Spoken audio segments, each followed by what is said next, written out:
যেই জাতিগুলো হস্তি বাহিনী হাতি নিয়ে নিয়ে বাইতুল্লাহ ধ্বংস করার জন্য চলে আসলো, মুসলমানেরা দৌড়ায় যায় ওই বাইতুল্লাহ যায় যায় হজ করে উমরা করে সর্বাবস্থায় যায়। এগুলা দেখে ইয়ামানের বাদশাহ আবরাহা নিজে নিজে নিজে নিজে পাগল পড়া হয়ে যায়। হায় হায়, আমার এলাকার লোকেরা কেন মক্কা নগরে যাবে, কেন ওই জায়গায় যাবে, যায় যায় কেন বাইতুল্লাহ ঘিরে ঘিরে সে তাওয়াফ করবে, কেন হজের জন্য যাবে, কেন উমরা করার জন্য যাবে। মাথা বড় পাগল হয়ে গেল বাদশাহ আবরাহা। এবার সানাআর মধ্যে নিজে একটা গির্জা নিজেই নির্মাণ করে দিল, আবার সবাইকে বলে দিল তোমরা কাবায় যাইতে পারবা না, ওই শহরে যাওয়া নিষেধ, আমার এই জায়গায় তোমরা তাওয়াফ করবা, যা কিছু করা লাগে ওই জায়গায় যাওয়া লাগবে না, এই জায়গায় করবা। এই কথা বলার পরে যারা বাইতুল্লাহর প্রেমের প্রেমিক, আল্লাহ তাআলার কাবার বড় প্রেমিক, এদের মাথাটাও বড় গরম হয়ে গেল। তারা মানতে পারে নাই একজনের রাতের বেলা যাইয়া তার গির্জার মধ্যে এমন ভাবে মলমূত্র ত্যাগ করেছে, পুরা ধ্বংস করে দিয়েছি, মলমূত্র ত্যাগ করে পুরা নষ্ট করে দিয়েছে। দিনের বেলায় জানতে পারা গেল কে এমন করেছে। বলে যে চায় না এখানে গির্জা থাকুক, যে চায় সে কাবায় যাবে, ওই ব্যক্তিগুলো কাবার মহাব্বত অন্তরে নিয়া, কাবার ভালোবাসা অন্তরের মধ্যে লইয়া সে এই জায়গায় মলমূত্র ত্যাগ করেছে। মাথা গরম হয়ে গেল। বলে এত বড় সাহস তোমাদের, আমার সামনাতে এই গির্জা তোমরা নষ্ট করে ফেললা, তোমাদের কাবার সাথে সাথে আমি ধুলিসাৎ করে দিব, এই কাবা আমি ভেঙে ফেলবো। এই চিন্তা নিয়া ওই হাবাসের বড় বড় নেতার কাছে যখন খবর পাঠায় দিল, নাজ্জাশীর কাছে খবর যাওয়ার পরে এবার সে তার জন্য একটা বড় হাতি পাঠালো। ওই হাতির নাম হলো মাহমুদ হাতি। মাহমুদ হাতি লইয়া আরো 11টা হাতি লইয়া মোট 12টা হাতি লইয়া রওনা হয়ে গেল। উদ্দেশ্য কোনো ভালো না, উদ্দেশ্য বাইতুল্লাহকে দুনিয়া থেকে শেষ করে দিবে, নিশ্চিহ্ন করে দিবে, কাবাকে শেষ করে দিবে। এরা 12টা হাতি নিয়ে রওনা হয়ে গেল। বাইতুল্লাহ থেকে 9 মাইল দূরে যাইয়া ওই মাহমুদ হাতি বসে যায়। হাতির যতই মারে ডানে যায়, বামে যায়, পেছনে যায়, কিন্তু সামনে যায় না, কাবার দিকে আগায় না। কারণ হাতিও কথা মানে কা, ওই আল্লাহর কথা মানতে গিয়ে হাতি ডানেও যায় না, বামেও যায় না, পেছনেও যায় না, কোনো দিকেই যায় না, সামনেও যায় না, এক জায়গার মধ্যে বসে পড়লো। 2 দিন একটানা একসাথে বসা, এদের খাবার শেষ হয়ে গেল, আহার শেষ হয়ে গেল, পানিও শেষ হয়ে গেল। সব কিছু যখন ফুরিয়ে গেল, মাথাটা এবার নষ্ট হয়ে গেল। খাবার পাবো কই, এবার পানিও পাবো কই, তৃষ্ণা মিটাবো কেমনি? এবার বাদশাহ আবরাহা তার যারা সাথী আছে এদেরকে জানায়া দিল, যাও যাও, যেখানে দুম্বা পাইবা, যেখানে ওট পাইবা, বকরি পাইবা, যে বাধা দিবে তাকে সহ সঙ্গে নিয়ে চলে আসবা, তাদের দুম্বা নিয়ে আয়, আমাদের খাওয়া লাগবে, আমাদের খাবারের মাধ্যমে আমাদের পেটটাকে ভরপুর করা লাগবে। আব্রাহার কথা মেনে তার চালাক চামুন্ডারা সব দৌড়াইয়া চলে গেল। যাইয়া ওই কাবার মুতাওয়াল্লি আমার নবীর দাদা আব্দুল মুত্তালিব, ওনার অনেকগুলো মেষ, বকরি, ছাগল সব কিছু চড়াচ্ছে। রাখাল রেজা দইরা বলে, রাখাল এই 200 বকরি আমরা নিয়ে চলে যাব, কিছু বলতে পারবা না। কারণ কেন আমাদের এগুলা নিয়ে যাবা? এগুলা তো আমাদের। বলে বাদশাহ আবরাহার অর্ডার, তোমার মানাই লাগবে, যদি না দাও তোমাকে সঙ্গে করে নিয়ে চলে যাব, তোমাকেও দুনিয়া থেকে বিদায় করে দেওয়া হবে। বাদশাহ আবরাহা কেন এসেছি সে তো এখানে আসার কথা না, এত পাওয়ারফুল মন্ত্রী এখানে আসলো কেন? এত বড় গভর্নর আমাদের এই জায়গায় সে কেন আসলো? জানায়া দিল, শুনে নাও, ওই বাইতুল্লাহ ধ্বংস করার জন্য, ওই কাবাকে দুনিয়া থেকে নিশ্চিহ্ন করার জন্য এরা সবাই চলে এসেছে, আমরা চলে এসেছি। একটু পরে এই কাবাকে ধ্বংস করে দেওয়া লাগবে, আমাদের খাবারের বড় অভাব, এজন্য খাবারের জন্য এগুলা নেওয়ার জন্য আমরা আসলাম, দাও দাও। রাখাল তো মাজলুম হয়ে গেল, ও মনে মনে চিন্তা করলো সব গেলে যাক, অসুবিধা নাই, তবে কাবার তো মুতাওয়াল্লি হলো আমার মালিক আব্দুল মুত্তালিব, ওনাকে জানানো লাগবে। দৌড়াইয়া চলে গেলেন আব্দুল মুত্তালিবের দরবারে, আর যা বলে, হ্যাঁ মনিব আমার, এই কাবার মুতাওয়াল্লি মালিক আপনি, এই কাবাকে ধ্বংস করার জন্য অনেক দূর থেকে ওই ইয়ামান থেকে গভর্নর চলে আসছে, তার বাহিনী নিয়ে চলে আসছে, একটু পরে কাবাটাকে ধ্বংস করে দিবে। এই কথা বলার পরে আব্দুল মুত্তালিব তার উট নিয়ে রওনা হয়ে গেলেন। যাইয়া সামনে গিয়ে হাজির হয়ে গেলেন, চেহারা এত সুন্দর, এত পরিমাণ বডি, এত সুন্দর চেহারা দেখে দেখে বাদশাহ আবরাহা বলে, আপনি আসেন আমার পাশে বসেন, এত সুন্দর চেহারা আপনার, আমার পাশে বসে বসে আর পরে আপনার পরিচয় আপনি আমাকে দিবেন। সুন্দর চেহারা কেন হবে না, ও তো আমার মদিনাওয়ালা নবীর দাদা, কত সুন্দর জানো, আমার নবীর চেহারা মুবারক কত সুন্দর, দাদার চেহারাও বড় সুন্দর। দেখে দেখে মনে করেন সম্ভ্রান্ত লোক হবে, সামনে বসাইলো, পাশে বসাইয়া বলে, কে আপনি? বলে, আমি কাবার মুতাওয়াল্লি, আমার নাম আব্দুল মুত্তালিব। কেন এসেছেন? বলে, আমি এসেছি আমার অনেকগুলো দুম্বা, অনেক উট নাকি আপনি জব্দ করে নিয়ে এসেছেন, আমাকে দিয়ে দেন, আমার রাখাল কিছু বলতে পারে নাই, এগুলো আমার, আমার মাল আমি ফেরত নেওয়ার জন্য চলে আসলাম। এই কথা বলার পরে সে তামাশা করে আর হাসে আর তাকে বলে, হে আব্দুল মুত্তালিব, আমি তোমাকে মনে করেছি তুমি অনেক বড় পাওয়ারওয়ালা, আমি তোমাকে মনে করেছি তুমি অনেক বড় ক্ষমতাওয়ালা, এখন দেখি আমার পাশে বসানোটাই আমার জন্য সমীচীন হয় নাই। আমি তোমাকে কেন বসাইলাম? তোমার জন্য কোনো সম্মান আমার ভিতরে আর বাকি নাই, আমি তোমাকে সম্মান করতে পারি না। এর কারণ হলো এত বড় কাবার মুতাওয়াল্লি তুমি, আমি এই কাবাকে ধ্বংস করার জন্য আমি এই জায়গায় আমার বাহিনী নিয়ে হাজির হয়ে গেলাম। কই তুমি কাবাকে ধ্বংস হয়ে যাবে আমার কাছে ভিক্ষা না চাইয়া, তুমি তোমার ছাগল বকরির জন্য পাগল বাড়া হয়ে গেলা।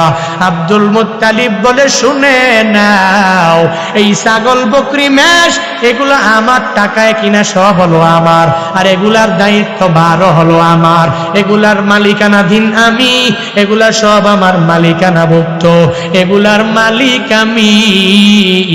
আর যে কাবা, ওই কাবার মুতাওয়াল্লি আমি হতে পারি, ওই কাবার মালিক আমি না, ওই কাবার মালিক একজন, চিল্লা বলো তার নাম।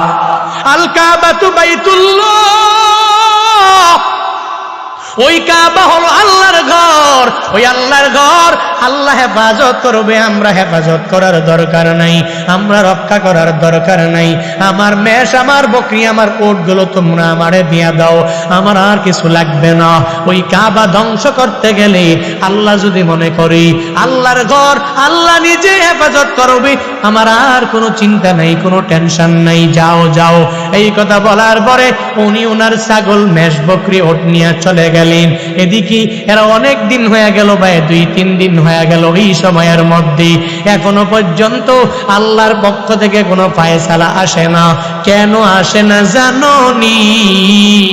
মুফাসসিরিন একরামগণ জানায়া দেয়, আল্লাহ বাদশাহ আবরাহাকে শেষ পর্যন্ত হিদায়াত পাবে কি পাবে না, আল্লাহ এখনো পর্যন্ত প্রায় 1 দিন হয়ে গেল, 2 দিন হয়ে গেল, তার সিদ্ধান্ত চেঞ্জ করে আমার মাওলার দরবারে আসে কি আসে না। এই চিন্তা প্ল্যান প্রোগ্রাম নিয়ে আল্লাহ এদের দরবারে কোনো লানত পাঠায় না, কোনো গজব পাঠায় না। আল্লাহ এরপরেও বারবার বান্দারে বলে, এ বান্দা, এরপরেও তুই যদি আমি আল্লাহর দরবারে আসিয়া হিদায়াতটা যদি কপালের মধ্যে জুটে যায়, তাহলে তো আর অন্যায় পথে যাবি না, আর খারাপ পথের মধ্যে তুই যাইতে পারবি না। এবার আল্লাহ এতদিন পর্যন্ত ওয়েটিং এ থাকার পরে আল্লাহ আর অপেক্ষা করে নাই। আল্লাহর ঘর আল্লাহ নিজে হেফাজত করার জন্যে ওই যে লোহিত সাগর, ওই লোহিত সাগর থেকে ওই দিক থেকে আল্লাহ পাখি পাঠায়া দিলেন। আল্লাহ যেই কথা সূরা ফিলের মধ্যে সুন্দর করে জানায়া দিলেন, আলাম ইয়াজআল কাইদাহুম ফি তাদলিল ওয়া আরসালা আলাইহিম তায়রান আবাবিল। আল্লাহ পাক বলেন, ও নবী, আমি কি তাদের চক্রান্তকে ধুলায় মিশায়া দেই নাই, পর্যবসিত করি নাই? আল্লাহ পাক এবার বলেন, ওয়ারসালা আলাইহিম তায়রান আবাবিল, আমি আল্লাহ তাদের উপরে ঝাঁকে ঝাঁকে তৈরন নাজিল করলাম, প্রেরণ করলাম। আমি আল্লাহ ঝাঁকে ঝাঁকে এদের উপরে পাখি প্রেরণ করার মাধ্যমে এদের কি পরিমাণ ধ্বংস করেছি জাননি? ওই লোহিত সাগর দিক থেকে আসা ওই উপর থেকে পাখিগুলা একটা একটা কঙ্কর মুখের মধ্যে নিয়ে নিলেন, ঠোঁটের মধ্যে আর দুই ডানার মধ্যে লইয়া লইয়া, আবার প্রত্যেকটা কঙ্করের মধ্যে ওই জায়গায় হিজারা পাথরের মধ্যে লেখা আছে কে কোন পাথরের আঘাতে এই দুনিয়া থেকে বিদায় হয়ে যাবে। বাদশা আবরাহাকে কোনটা মারবে, তার সাঙ্গ পাঙ্গদেরকে কার গায়ের মধ্যে কোনটা পড়বে, প্রত্যেকটা পাথরের মধ্যে প্রত্যেকের নাম লেখা আছে। এটা মুফাসসিরিনে কেরামের ব্যাখ্যা। আল্লাহ পাক বলেন, ও আরসালা আলাইহিম তায়রান আবাবিল, আমি আল্লাহ এত সুন্দর পাখিগুলো যাকে যাকে যাকে যাকে আমি আল্লাহ প্রেরণ করে দিলাম। তারমিহিম বিহিজারাতিম মিন সিজ্জিল।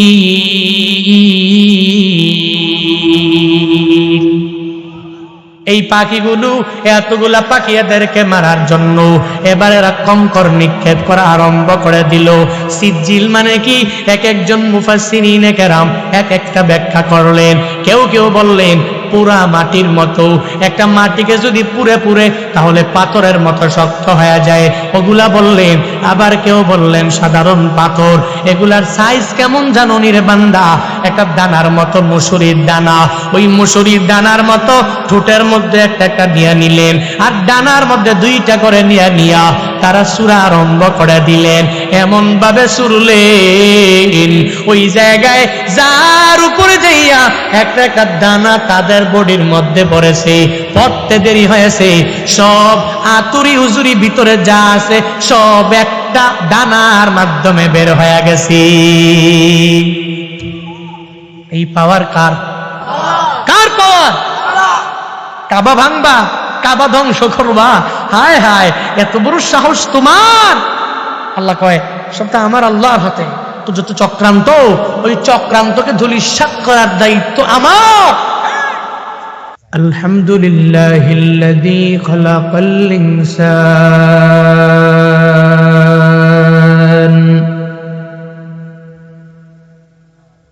وكرم وعلمه من البيان ما لم يعلم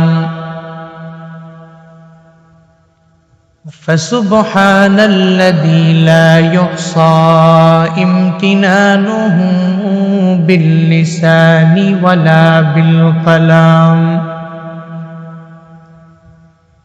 وأشهد أن لا إله إلا الله وحده لا شريك له لا ضد له ولا مثل له ولا مثيل له وأشهد أن سيدنا وسندنا وحبيبنا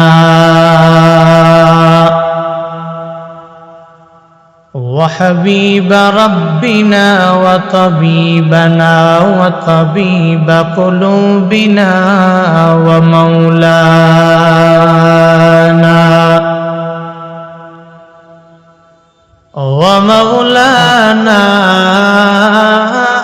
محمدا عبده ورسوله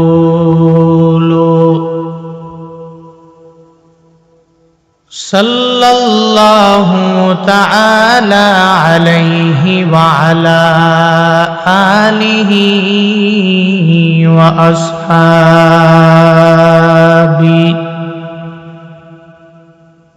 আসহাবিহি ওয়া বারাকা ওয়া সাল্লাম وبارك وسلم تسليما كثيرا كثيرا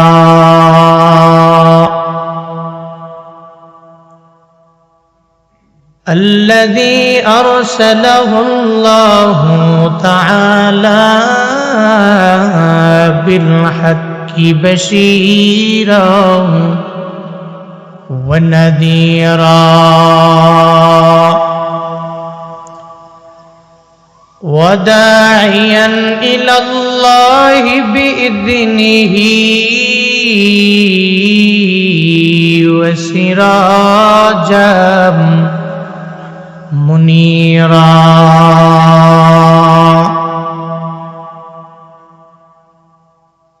أما بعد فأعوذ بالله من الشيطان الرجيم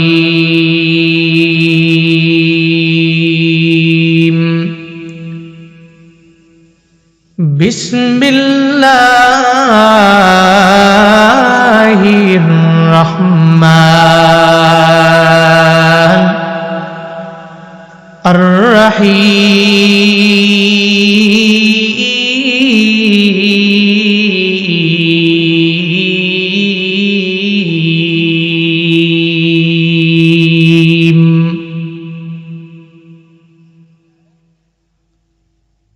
ألم تر كيف فعل ربك بأصحاب الفيل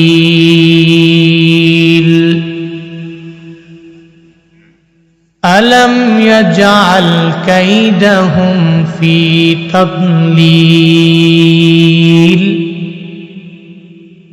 وأرسل عليهم طيرا أبابيل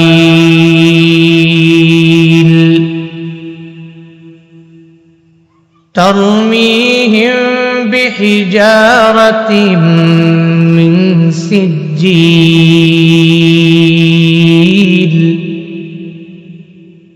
فجعلهم كعصف مأكول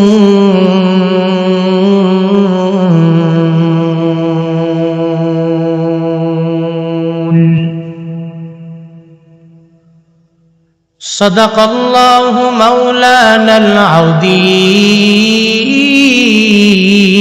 وصدق رسوله النبي الكريم ونحن على ذلك لمن الشاهدين والشاكرين والذاكرين والحمد لله رب العالمين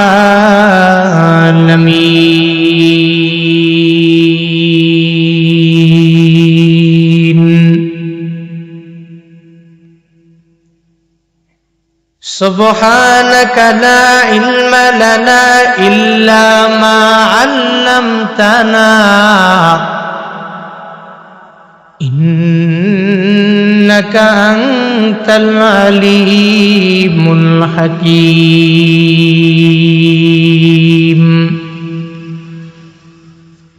رب اشرح لي صدري ويسر لي أمري واحلل عقدة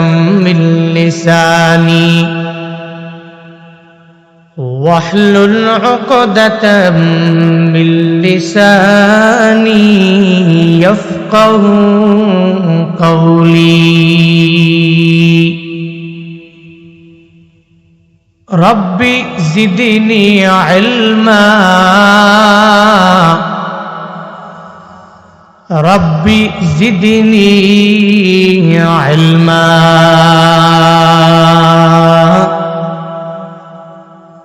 রব্বি জিদনি ইলমা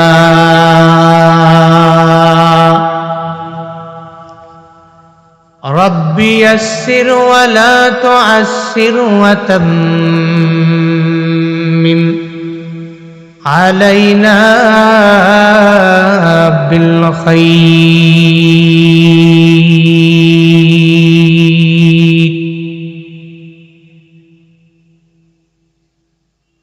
तो दिल में तो आता है समझ में नहीं आता,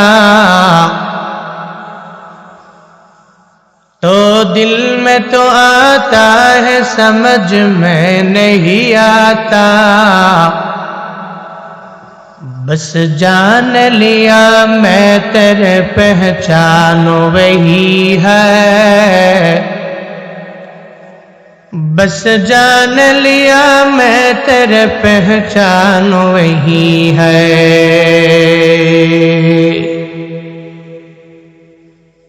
एक चश्मे ज़दन गाफिल ज़ा शाह नबाशी, एक चश्मे ज़दन गाफिल ज़ा शाह नबाशी, शायद के निगाह कुनदागा नबाशी, शायद के निगाह कुनदागा नबाशी।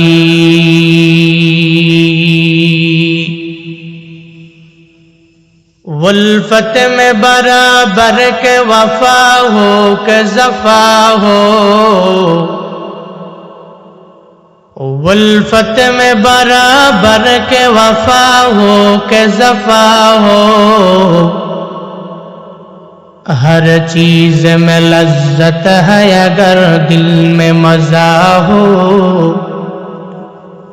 हर चीज में लज्जत है अगर दिल में मजा हो। বরকতপূর্ণ এই মজলিসটি পেয়ে আপনারা খুশি না বেজান? এত আস্তে বললেন, খুশি না বেজান? মুমিনে কামেল এরকম বেহেশতের বাগান পেলে খুশি হন, মুনাফিক এরকম বেহেশতের বাগান কোন জায়গায় হচ্ছে শুনলেই মাথা গরম হয়। বাংলাদেশের কিছু নেতৃবৃন্দ আছেন, কিছু লিডার আছেন, কিছু নেতা আছেন যাদের এলাকায় কোনো সময় মাহফিল ক্যান্সেল হয় না। অন্তত পক্ষে 64 ডিস্ট্রিক্ট ক্যাপচার করে বলি বাংলাদেশের প্রত্যেক জেলা থানার সাথে আমার একটা তাল্লুক আছে। এবছরও 64 জেলায় প্রোগ্রাম করব আপনাদের দোয়া, আলহামদুলিল্লাহ। তো অন্তত পক্ষে কোন জেলা কোন থানার প্রোগ্রামগুলো কোন সময় হচ্ছে বা কে দিচ্ছে অনুমতি, কে দিচ্ছে না, এগুলো তো আমাদের অবশ্যই ধারণা আছে, আপনাদের চাইতে একটু হলেও বেশি আছে। যেহেতু আমি প্রত্যেক জায়গায় সফর করছি, ঘুরছি, প্রত্যেকটা মানুষের মেজাজ, প্রত্যেকটা মানুষের তবিয়ত, আখলাক, তাদের চলাফেরার ধরন, স্টাইল, সব কিছু আমার দেখাশোনায় আছে, জানায় আছে। কিছু কিছু প্রোগ্রাম নেতারা ছোট থেকে ছোট একটা বিষয় নিয়ে বন্ধ করার জন্য চেষ্টা করে, আবার কিছু কিছু প্রোগ্রামে নেতৃবৃন্দরাই বলে এই মাহফিলের দরকার আছে, অসুবিধা নাই, অনেক বড় করে দাও, দেশের যে কোনো পরিস্থিতিতে মাহফিল চলবে। এমন কিছু নেতাও বাংলাদেশে আছে না নাই? ভালো খারাপে মিলে আমরা মানুষ, এক একজনের এক এক মেজাজ। গত 3 দিন আগে প্রোগ্রাম ছিল আমার শেরপুর বগুড়া, গতকালকেও সিরাজগঞ্জ ছিল, রাতে আমার ঘুমানোর সুযোগ হয় নাই। পুরা দেশেই কাল থেকে অবরোধ হবে, রাস্তায় প্রচন্ড গাড়ির চাপ, গাড়ি যে একটু টান দিব 80-90 উঠাবে ওর সুযোগ নেই, আস্তে ধীরে 50-60-এ টেনে, কোনো সময় একদম ব্রেক দিয়ে মেঘনার আগেই প্রায় 1.5 ঘন্টার জ্যাম টোল প্লাজার। সো এ বিশাল অবরোধের মধ্যে ওই শেরপুর বগুড়ায় প্রোগ্রামে যাওয়ার পরে আমাকে একজন বলছেন, আপনি একটা জিনিস খেয়াল রাখবেন, ওই এলাকার বক্তা। নাটোরে যত প্রোগ্রাম আপনার আছে একটা প্রোগ্রামও বন্ধ হবে না, কারণ ওই এলাকার যে নেতৃবৃন্দ এদের কথা হলো এতগুলা মানুষ জমায়েত করার জন্য আমাদের টাকা দেওয়া লাগে, বিরিয়ানি করা লাগে। আর মাহফিল করলে এত বড় মঞ্চের মধ্যে গিয়ে আমি নিজেই ফ্রিতে without any payment, without any cost আমি গিয়ে ওখানে মাইক হাতে নিয়ে কথা বলতে পারি, দিব্যি প্রকাশ্য দিবালুকে সবার সামনে। তাহলে আমার সভা সমাবেশে টাকা দিয়েও এতগুলো মানুষ আনতে পারলাম না? ওনাদের এক দুইজন বক্তার কারণে এতগুলো মানুষ জমায়েত হলো। নেতৃবৃন্দের কথা হলো আমার এলাকায় সব ঝড় ঝাপটা তুফান যা কিছু আসুক না কেন আমার এলাকায় প্রোগ্রাম হবে। কোন নেতা যদি, কোন চেয়ারম্যান যদি প্রোগ্রাম বন্ধ করার জন্য চেষ্টা করে আমার কাছে আনবা, তাকে যেই শাস্তি দেওয়া লাগে আমি দিব। নেতৃবৃন্দের অবস্থা এরকম। নেতা যদি আমাদের বাংলাদেশের প্রত্যেকটা জেলা উপজেলায় হয়ে যেত, তাহলে ওয়াজ মাহফিল মসজিদ মাদ্রাসা হুজুর উলামায়ে কেরামের কথা শুনলে এদের গা জ্বলে উঠতো না, চিল্লা এখন ঠিক কিনা? সবাই হয়ে যেত, এটা সুন্দর হয়ে যেত। আল্লাহ পাক অচিরেই ওই ব্যবস্থার সামনে আমাদেরকে ফালান। সকলে বলি আমিন। আরো জোরে পড়েন আমিন। তাহলে মুনাফিকরা এরকম মাহফিল দেখলে ভয় পায়, ভাল লাগে না। যার ভিতরে বিন্দু থেকে বিন্দু মাত্র পরিমাণ আল্লাহ প্রেম আছে, মদিনাওয়ালা নবীর প্রেম আছে, সে এই মাহফিল দেখলে বেজার হতে পারে না, সে খুশি হয়। এই জন্য শুরুতেই আমি বলেছি, আমাকে আওয়াজ দিয়ে বলবেন এই মোবারক মজলিস পেয়ে আপনারা খুশি না বেজার, কম না বেশি? তাহলে শুরুতেই সবার জন্য একটু দোয়া করা দরকার আছে না নাই? দোয়া করছি আল্লাহ পাক যারা আজকের এই মাহফিলের সাথে কোনো না কোনো ভাবে জড়িত আছেন সবাইকে দুনিয়া আখিরাত উভয় জগতে কল্যাণকামীদের অন্তর্ভুক্ত বানায়া দেন। সকলে পড়ি আমিন। সর্বোপরি শুকর আদায় করছি যে আল্লাহ পাক আমাদেরকে এই বরকতপূর্ণ মাজলিসে কোরআন এবং হাদিস থেকে কিছু আলোচনা শুনে বাস্তব জীবনে আমল করার লক্ষ্যে আসার, বসার, শোনার, বলার তৌফিক দান করেছেন। ওই রবের দেওয়া জবান দিয়ে, রবের দেওয়া শক্তি দিয়ে, রবের শেখানো কালিমাতুশ শুকর সকলে প্রাণ খুলে মন উজাড় করে চিল্লায় একবার করে সমস্বরে পড়ি আলহামদুলিল্লাহ। কিছু কিছু মানুষ বলেছেন, কিছু কিছু ব্যক্তিরা বলেন নাই। একটু সবাই একটু সমস্বরে আবারও পড়ি আলহামদুলিল্লাহ। গুনাহ হয়েছে? আবার বলার কারণে যাওয়ার সময় কেউ 500 টাকা করে দিবে? কথা বলে না কেন? দিবে? আলহামদুলিল্লাহ বললে আপনার নেতা ক্ষমতায় আসবে, জুনায়েদ আল হাবিবের হাদিয়া আরো 50,000 বাড়বে নাকি? ফায়দা কার? আমার। ফায়দা আখিরাতের ফায়দা। যেই ফায়দার বড় দাম, যেই উপকারের বড় দাম, যেই পুরস্কারের বড় দাম, যেই প্রতিদান যাজার বড় দাম, দুনিয়ার প্রতিদানের মতো নয়। ওই প্রতিদানের কোনো লিমিট নাই, আনলিমিটেড প্রতিদান, আনলিমিটেড পুরস্কার। সুবহানাল্লাহ। নবীজির মাক্কি লাইফে যে সূরাগুলো নবীর উপর নাজিল হয়েছে এগুলো মাক্কি সূরা, আর মাদানী সূরা হচ্ছে নবীজির মাদানী লাইফে যেগুলো হয়েছে। এবার মদিনায় হোক অথবা ওয়ালা ফি গায়রি মক্কা, ওয়ালা ফি গায়রি মদিনা, মদিনার অন্য প্রান্তে গিয়ে যদি অন্য জেলায় হয়, অন্য কোনো স্থানেও হয়, নবীজির মাদানী লাইফে হয়েছে তো মাদানী সূরা, আর মাক্কি লাইফে হয়েছে তো মাক্কি সূরা। যদিও মক্কার বাহিরে অন্য কোথায় যাওয়ার পরে নবীর উপর নাজিল হয়েছে, এরপরেও ভাগ করেছেন দুই ভাগে, মাক্কি মাদানী। 114 সূরার মধ্যে সূরাতুল ফিল হচ্ছে 105তম সূরা। কয়তম? কথা বলেন না কেন? কয়তম? সূরাটি হচ্ছে মাক্কি সূরা। পড়েন না সুবহানাল্লাহ। কি সূরা? মাক্কি না মাদানী? কয়তম? 105তম সূরা। কয় পাড়ায় তার অবস্থান? 30 পাড়ায়। 30 পাড়ায় অবস্থান, 105তম সূরা, মাক্কি সূরা। মোট ওয়ার্ড, শব্দ আছে 23টি। কয়টি? সবাই বলেন। পুরো সূরার মধ্যে মোট শব্দ কয়টা? আমি তোমাকে ভালোবাসি শব্দ কয়টা? আমি তোমাকে ভালোবাসি শব্দ কয়টা? কথা বলে না কেন? সন্দেহ আছে নাকি? 3টা। এরকম সূরাতুল ফিলে মোট ওয়ার্ড, মোট শব্দ কয়টা? 23টি। আর মোট হরফ, বর্ণ, সরে ও সরে আ, ক খ গ, আলিফ বা তা সা জিম হা, এগুলো হচ্ছে 96টা। কয়টা? 96টা। এবার ভাবেন, এই সূরাতুল ফিল যদি একবার তিলাওয়াত করেন, যদি একেবারে কিছু বুঝেন নাই, শুধু সুজা সাপটা কোরআনটা হাতে নিয়ে পড়ছেন অথবা না দেখা দেখা পড়ছেন, পড়তে দেরি আল্লাহ পাক রব্বুল আলামিন আপনার আমল নামায় 960টা নেকি দিয়ে দিয়েছে। ফায়দা কম না বেশি? বেশি। আল্লাহ কোরআন তো তার দামি কিতাব, তো সাধারণ কোনো মানুষের গ্রন্থ নয়। এর দাম কে বাড়িয়েছেন? কে বাড়িয়েছেন? আল্লাহ বাড়িয়েছেন। মান ক্বারা হারফাম মিন কিতাবিল্লাহি ফালাহু বিহি হাসানা ওয়াল হাসানাতু বিআশরি আমসালিহা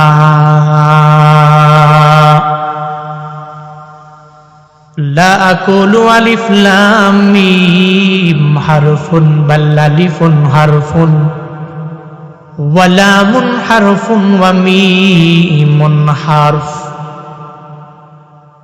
মদিনাওয়ালা নবী বলেন, হে আমার উম্মতেরা,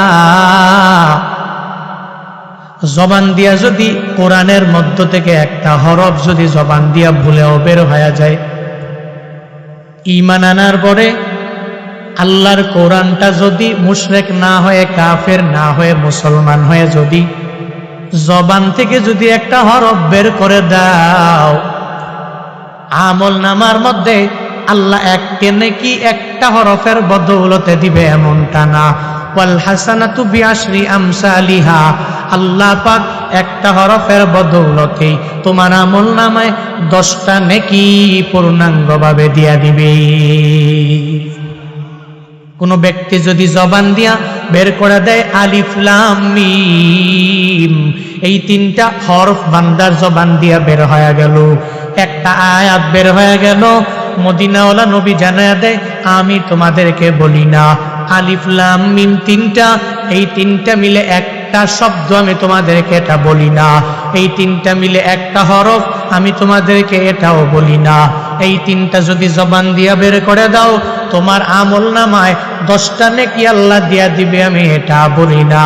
মদিনাওয়ালা নবী বলেন, আমার যে উম্মতেরা জবান দিয়া বের করে দিবে আলিফ লাম মিম, পড়তে দেরি হয়ে যাবে,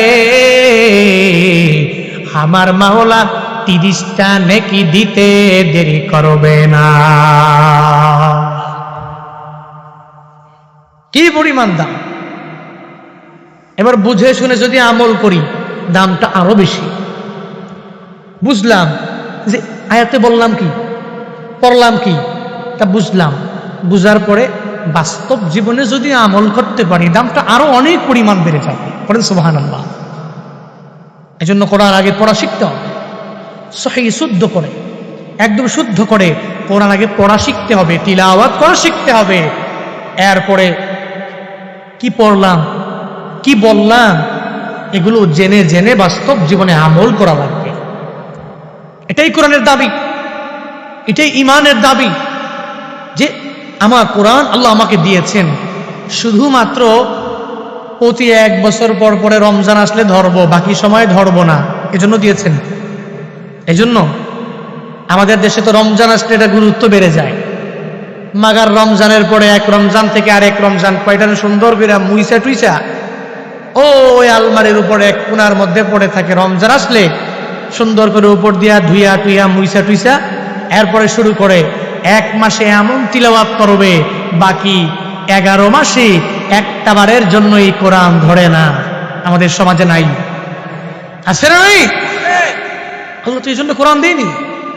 পড়ো, ধরো, রিসার্চ করো, গবেষণা করো, এখান থেকে শিখে শিখে বাস্তব জীবনে আমল করো। এই জন্য আল্লাহ কোরআন দিয়েছেন। পড়েন সুবহানাল্লাহ। সূরাতুল ফিল হস্তি বাহিনীর কথা বর্ণনা করেছেন। আল্লাহর সাথে যারাই এই পৃথিবীতে গাদ্দারি করেছে এদের পরিণতি কি ভালো হয়েছে? কথা বলেন না কেন? ভালো হয়েছে? ইসলামের সাথে টক্কর লাগাইলে ও ইসলাম থেকে খারিজ হয়, ও নাস্তিক হয়, ও মুরতাদ হয়, ও কাফের হয়, ও মুশরিক হয়। আল্লাহর কি ক্ষতি হয়? কথা বলেন না কেন? দুই কাঠুরিয়া গাছ চিটতেছে, আজান হয়ে গেছে, মসজিদে আজান। এক কাঠুরিয়া আরেক কাঠুরিয়াকে বলে, ও ভাই সারাদিন তো আমরা কাজ করলাম, চল চল আজান হয়ে গেছে, আমরা নামাজে চলে যাই। নামাজ আদায় করে আবার গাছ চিরার জন্য, কাষ্ঠ সংগ্রহ করার জন্য আসব। ওই কাঠুরিয়া আল্লাহর বান্দা, তাকে বলে আমি ওখানে গেলে কি লাভ হবে, আমি নামাজ আদায় করলে আমার কি ফায়দা হবে, বরং যতক্ষণ আমি এই কাষ্ঠগুলো সংগ্রহ করতে থাকবো, আমি আমার এই কাজের মধ্যে নিমজ্জিত থাকবো, ততক্ষণ পর্যন্ত আমার পরিবারের জীবিকা নির্বাহ হবে, ততক্ষণ পর্যন্ত আমি টাকা পয়সার মালিক হয়ে যাব। যাও যাও, আমি মসজিদে যেতে পারবো না, তুমি মসজিদে চলে যাও, তুমি মসজিদ থেকে এসে আমার সাথে তখন কাজের মধ্যে লিপ্ত হয়ে যাবা, তখন দেখবা আমার কাজ অনেক দ্রুত শেষ হয়ে গেছে, তুমি আমার থেকে অনেক গরিব হয়ে থাকবা। ওই কাঠুরিয়া আল্লাহর বান্দা বলে তুমি যতই কথা বলো, আমি আল্লাহর ইবাদত পশ্চিমকালেও ছাড়তে পারবো না। এরে বান্দা তাকায়া দেখো, সময়টাকে গুরুত্ব দিয়া যদি তোমার কাজটাকে গুরুত্ব না দিয়া আল্লাহর ইবাদতকে যদি গুরুত্ব দাও, তাহলে ওই কাজের মধ্যে কি পরিমাণ বরকত হয়ে যায়। ওই কাঠুরিয়া আল্লাহর গোলাম মসজিদের মধ্যে যখন নামাজের জন্য চলে যায়, যেই বান্দা নামাজের মধ্যে যায় না, ওই বান্দা যতই কাঠের মধ্যে কুড়াল দিয়া মারে, কিন্তু কুড়াল তো ওই কাঠের মধ্যে বসে না, যতই চেষ্টা করে কাষ্ঠ সংগ্রহ করতে পারে না। এরে বান্দা আল্লাহর কুদরত তাকাইয়া দেখো, যেই বান্দা মসজিদে নামাজ আদায় করার জন্য গিয়েছে, ওই বান্দা মসজিদ থেকে আসার পরে আবার যখন কাষ্ঠ সংগ্রহ করেছে আল্লাহর নাম নিয়া, বিসমিল্লাহির রহমানির রহিম, আল্লাহর নাম নিয়া এই বান্দা যখন কাষ্ঠ সংগ্রহ করা আরম্ভ করে দিয়েছে, ওই বান্দার কাজের মধ্যে আল্লাহ এমন পরিমাণ বরকত দিয়েছে, যেই বান্দা নামাজেও যায় নাই, জীবিকা নির্বাহ করবে, অল্প সময়ে অনেক ধন সম্পদের মালিক হয়ে যাবে। ওই আল্লাহর গুলামের কাজের মধ্যে বরকত হয় নাই, কারণটা কি? বলে সঠিক টাইমে নামাজেও যেতে পারে নাই, আল্লাহর সাহায্য নিয়ে কাজ আরম্ভ করতে পারে নাই। আর যেই বান্দা নামাজে গিয়েছে, ওই বান্দা তো আল্লাহর সাহায্য নিয়ে কাজের মধ্যে এসেছে, আর বিসমিল্লাহ বলে কাজ আরম্ভ করেছে। কি বোঝা গেল? বলে যেই কাঠুরিয়া নামাজে যায় নাই, ওই কাঠুরিয়ার কাজের মধ্যে বরকত হয় নাই। আর যেই বান্দাটা নামাজ বাদ দেয় নাই, মসজিদে গিয়া নামাজ আদায় করে, তারপরে আবার কাষ্ঠ সংগ্রহ করেছে বিসমিল্লাহ বলিয়া, তার কাজের মধ্যে বরকত বাড়িয়ে দিয়েছেন কে? ইয়া ইলাহি তো মেরা মাবুদ হায়, ইয়া ইলাহি তো মেরা মাশূক হায়, ইয়া ইলাহি মি কো না দে শামসো কমার, ইয়া ইলাহি মি কো না দে শাজরো হাজার, ইয়া ইলাহি বিকুনাদ আরদো সামা, ইয়া ইলাহি মিকুনাদ জাওয়া হাওয়া। এবার অনেক বান্দার মনের মধ্যে প্রশ্ন জাগতে পারে, হুজুর আপনি যে বিসমিল্লাহর এত ফজিলত বর্ণনা করলেন, ও হুজুর বিসমিল্লাহ মানেটা কি তা তো বুঝলাম না। বলে বান্দা যখন আল্লাহর সাহায্য পাওয়ার জন্য বিসমিল্লাহ করে কাজ আরম্ভ করে দেয়, আল্লাহ বলেন রে গোলাম, তুই কাজ শুরু করেছ দুনিয়ার কোনো মানুষকে রাজি করার জন্য না, তুই কাজ শুরু করেছো বিসমিল্লাহ বলে আমি আল্লাহর সাহায্য পাওয়ার জন্য। এর বান্দা বিসমিল্লাহ বলে যখন আমি আল্লাহর নাম নিয়ে কাজ আরম্ভ করে দিলি, আমি আল্লাহ তো ওই কাজের মধ্যে তোকে সাহায্য না করে পারি না। আমি আল্লাহ তো ওই কাজের মধ্যে তোকে নুসরত না করে পারি না।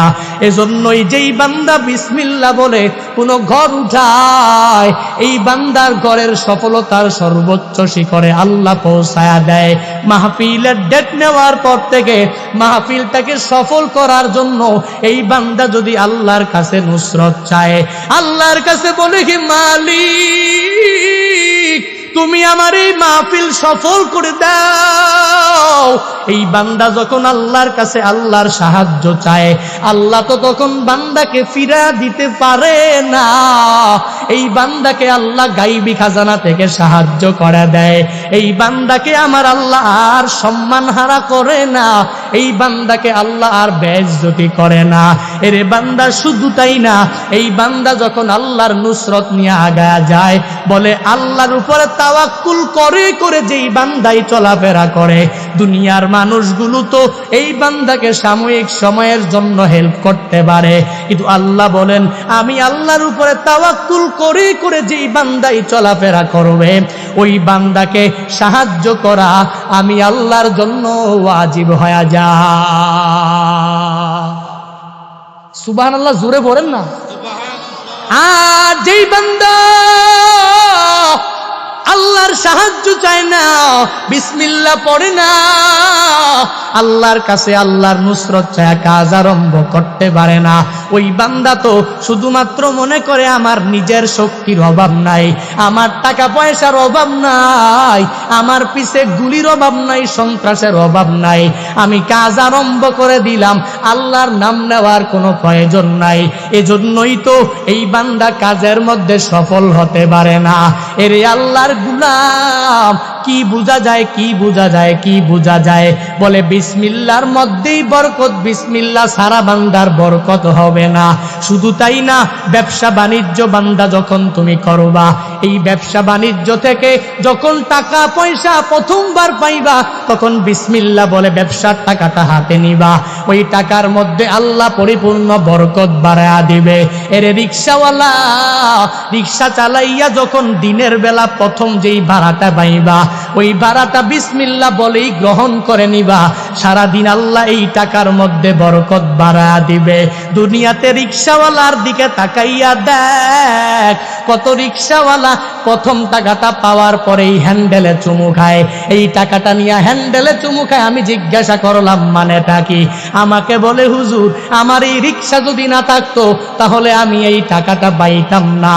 এর বান্দা না, স্পষ্ট শিরকের কাজের মধ্যে লিপ্ত হয়ে গেলা। তোমার মৎস্য চাষ তোমাকে দিতে পারে না, তোমার রিক্সা তোমাকে দিতে পারে না, তোমার শুটকি তোমাকে দিতে পারে না, তোমার মাছ তোমাকে দিতে পারে না। এরে বান্দা দিতে পারে তো আমার আল্লাহ। আল্লাহ যদি তোমার মৎস্য উঠা নিয়ে যায়, আল্লাহ যদি মাছ উঠা নিয়ে যায়, বান্দা আল্লাহ তো তোমার রিজিকের ব্যবস্থা অন্য মাধ্যমে করে দিবে।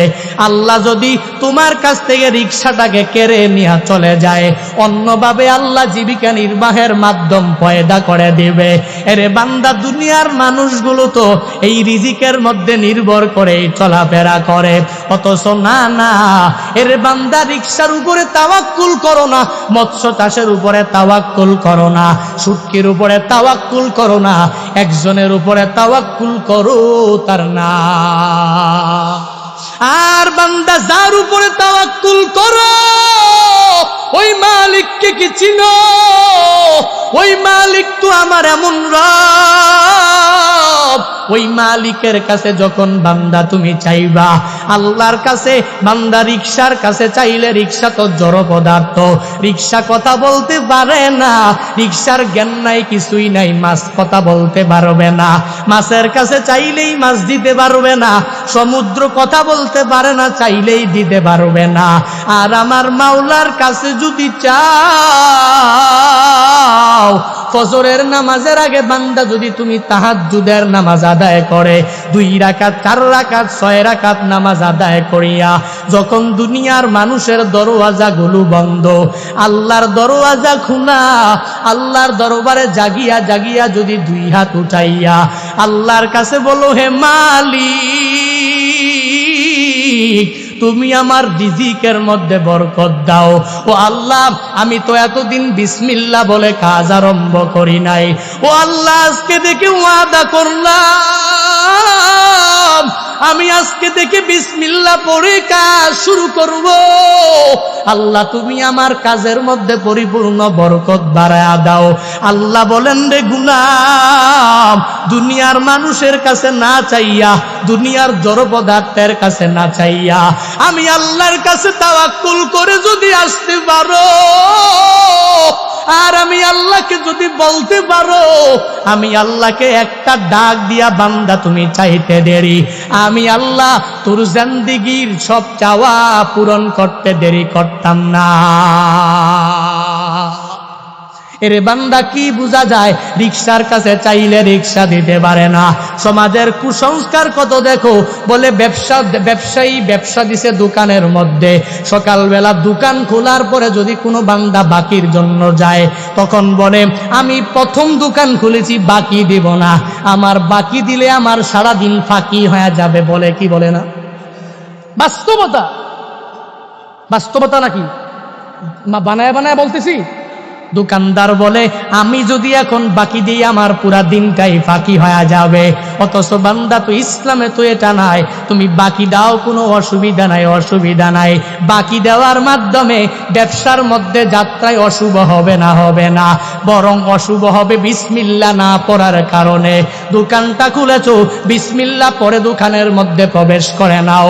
যেই আসবে তাকে আল্লাহর উপরে তাওয়াক্কুল করে মেনে মেনে ভালো মানুষ হলে বাকি দাও। তবে এই কথা বলা যাবে না আমি তোমাকে বাকি দিলে সারাদিন ফাঁকি হয়ে যাবে। এরে বান্দা, বাকি দিলে কোশ্চিনকালেও ফাঁকি হয় না, বরং বিসমিল্লাহ না বললেই তো বান্দার ফাঁকি হয়ে যায়। বলে সব কথার মোট কথার একটাই কথা, বান্দার জিন্দেগীর যেই কাজটাই বান্দা করবে বিসমিল্লাহ বলে বলে যখন কাজ আদায় করবে, তাহলে অন্যান্য সুন্নতের আমলগুলো করা বান্দার জন্য সহজ হয়ে যাবে। আমার পয়েন্ট হলো, 3টা সুন্নতের আমল যখন আমি আদায় করে দিব, অন্যান্য সুন্নতের আমলগুলো করা আমার জন্য সহজ হয়ে যাবে। 1 নাম্বার, বুজুর্গানে দিন উলামায়ে কেরাম এনেছেন, বলে প্রত্যেকটা কাজের শুরুতে বিসমিল্লাহ বলে বলে শুরু করা। 2 নাম্বার, যেই সুন্নতের আমল করার পর বান্দার অন্যান্য সুন্নতের আমল করা, এই বান্দার জন্য পরিপূর্ণভাবে সহজ হয়ে যাবে।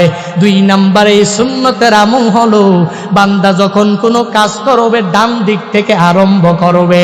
ডান দিক থেকে বান্দা যখন মোজা পরিধান করবে ডান দিক থেকে পরবে, বান্দা যখন জুতা পরিধান করবে ডান দিক থেকে করবে। কেননা রাহমাতুল্লিল আলামিনের সুন্নাত আয়েশা সিদ্দিকা রাদিয়াল্লাহু তাআলা আনহা জানায়া দেয়, এর দুনিয়ার মানুষ, আমার পয়গম্বর রাহমাতুল্লিল আলামিন জুতা মুবারক যখন তিনি পা মুবারকে প্রবেশ করাতেন, তখন আগে ডান পা তারপরে বাম পা।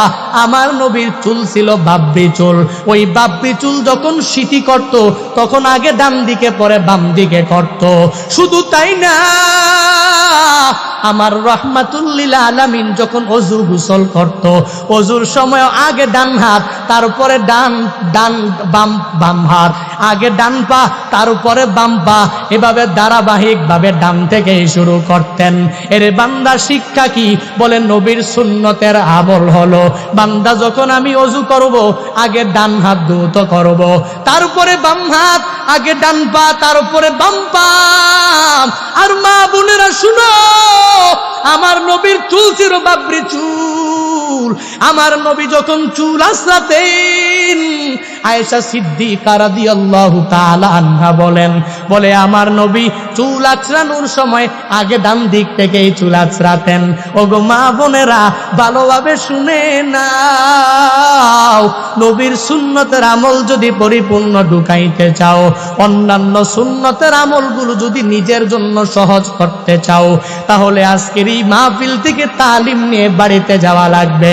বলে আমি যখন যেই কাজ শুরু করব, আমি ডান দিয়ে শুরু করব। চুল আঁচড়াবো, আমি ডান দিক দিয়ে শুরু করব, আমি ডান দিক দিয়ে শুরু করব। কারণ ডান দিক দিয়ে শুরু করা আমার নবীর সুন্নাত, আর বাম দিক দিয়ে শুরু করা শয়তানের কাজ। রাহমাতুল লিল আলামিন জানাতে উম্মতের দল, তোমরা যখনই খাওয়া দাওয়া করবা ডান হাত দিয়ে খাওয়া দাওয়া করবা, আবার যখন পান করবা গ্লাস ডান হাতের মধ্যে নিয়ে পান করবা। কেননা এটা হলো আমার নবীর সুন্নাত।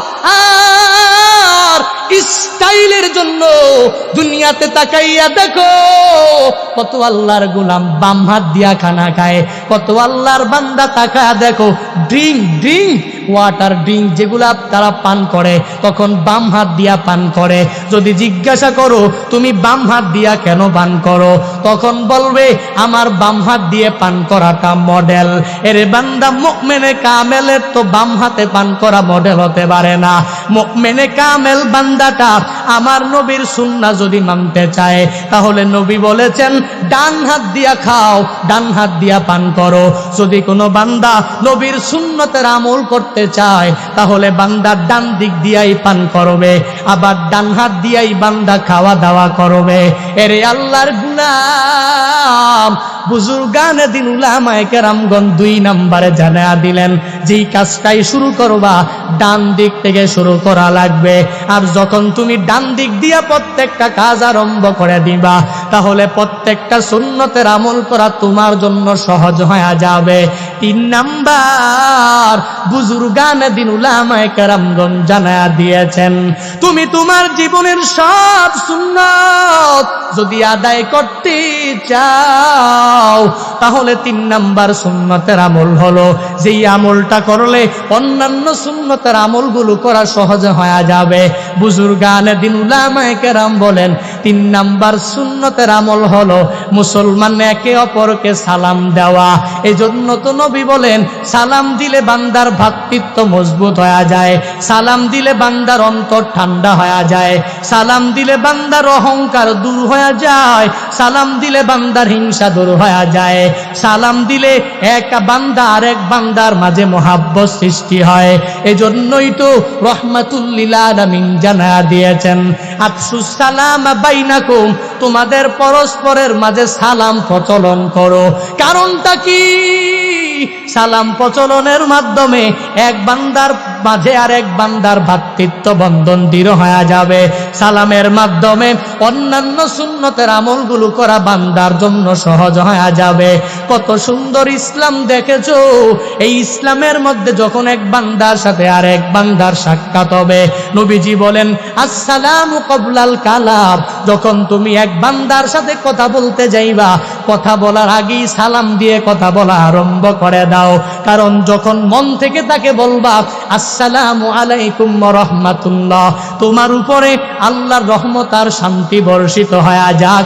যখন তুমি কোনো এক বান্দাকে মন থেকে এই কথা বলবা, যদিও সে শত্রু আর দুশমন আর সন্ত্রাস, তোমার এই সালাম পাওয়ার পরে সে কশ্চিন কালেও তোমার শত্রু থাকবে না। যখন তুমি কাউকে দেখার পরে সালাম দিবা আসসালামু আলাইকুম ওয়া রাহমাতুল্লাহ, তোমার উপরে আল্লাহর রহমত আর শান্তি বর্ষিত হয়ে যাক। কত সুন্দর ধর্ম পেয়েছো। এরে কক্সবাজারের মুসলমান শুনে নাও, শুনে নাও, এই ধর্ম পাওয়ার পরেও আজ পর্যন্ত সালামের প্রচলন করাইতে পারো নাই। নবী আমার শিক্ষা দেয় সালামের প্রচলন বাড়াও বাড়াও বাড়াও।